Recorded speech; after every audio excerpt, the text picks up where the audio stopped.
안녕하세요, 펜돌입니다. 비트코인이 2주 만에 다시 4만 달러를 돌파해주면서 이제 정말 상승장으로 가는 것인지 아니면 일시적인 반등으로 마무리되는 것인지 궁금해하시는 투자자분들이 많을 것으로 예상이 되는데요. 그래서 오늘 영상을 통해 완벽하게 상승장으로 가기 위한 조건과 현재 기관 투자자들의 움직임 그리고 온체인 데이터까지 알아볼 예정이니까 오늘도 끝까지 시청하시길 바랍니다.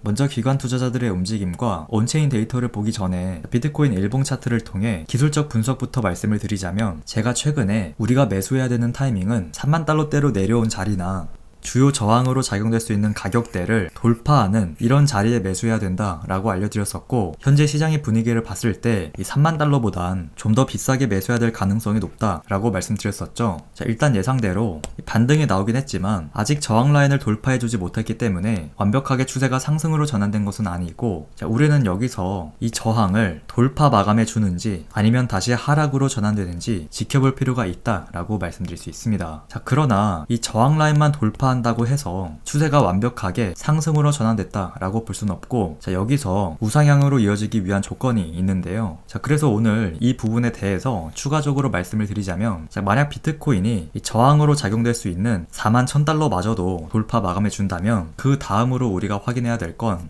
이 구름대의 저항도 돌파해 주는지 확인해야 합니다. 구름대라는 것은 간단하게 말하자면 이 매물대를 의미하고, 지금 이렇게 보시는 이 구름대가 2차 저항 구간으로 작용된다는 점에서 좀 더 확실하게 추세가 전환되었는지 확인하기 위해선 구름대의 돌파 여부도 체크해야 된다는 것이죠. 참고로 구름대마저도 돌파해 줄 경우 우상향을 기대해 볼 수 있는 이유가, 개미 투자자들의 힘으로는 구름대 돌파가 어렵고 여러 기관이나 세력의 강한 수급이 들어와야 이 구름대를 뚫을 수 있다는 점에서 구름대 돌파는 우상향 시작 신호로 받아들일 수 있는 것입니다. 한마디로 우상향할 가능성이 70% 정도로 높아진다는 뜻이죠. 그리고 나서 좀 더 확실하게 중장기 상승으로 이어지기 위해선 제가 계속해서 강조해 드리는 이 주봉 차트를 기준으로 62평선을 돌파해 주어야 하는데요. 아직도 몇몇 분들께서 62평선 돌파가 왜 중요한 것인지, 도대체 62평선을 왜 자꾸 강조하는 것인지 물어봐 주시는데, 그동안의 비트코인 주봉 차트를 보면 알 수 있듯이 62평선을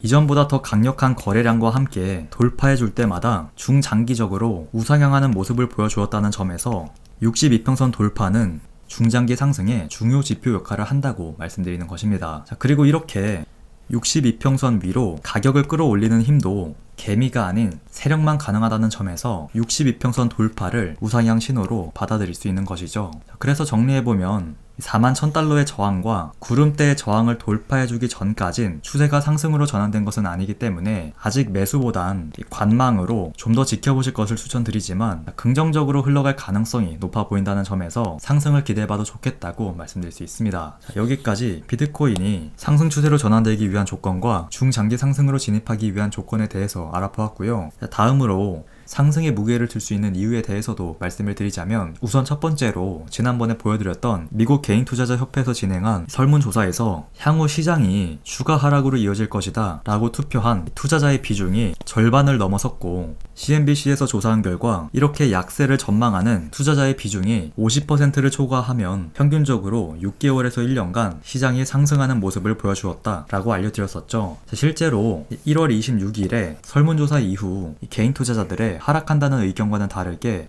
오히려 비트코인 가격은 상승으로 이어지는 것을 볼 수 있었습니다. 이런 걸 투자자분들께서 인간 지표라고 표현하시는데, 어쨌든 개인 투자자들의 설문조사 결과는 시장의 상승을 암시하고 있다는 점 참고해 주시고요. 그리고 비트코인 공포 탐욕 지수를 봤을 때 그냥 공포 단계에 있었을 땐 바닥이 아닌 경우가 많았지만, 극단적 공포 단계가 3주간 지속될 경우 그런 자리는 바닥인 경우가 많았다고 하는데요. 실제로 2018년과 2020년에 극단적 공포 단계가 3주간 지속된 이후 상승장으로 전환된 모습을 볼 수 있었습니다. 그리고 현재도 보게 되면 극단적 공포가 약 3주간 이어진 것을 확인할 수 있고, 이런 모습으로 봤을 때 조만간 하락세가 멈출 가능성이 높다고 판단하는 것인데요.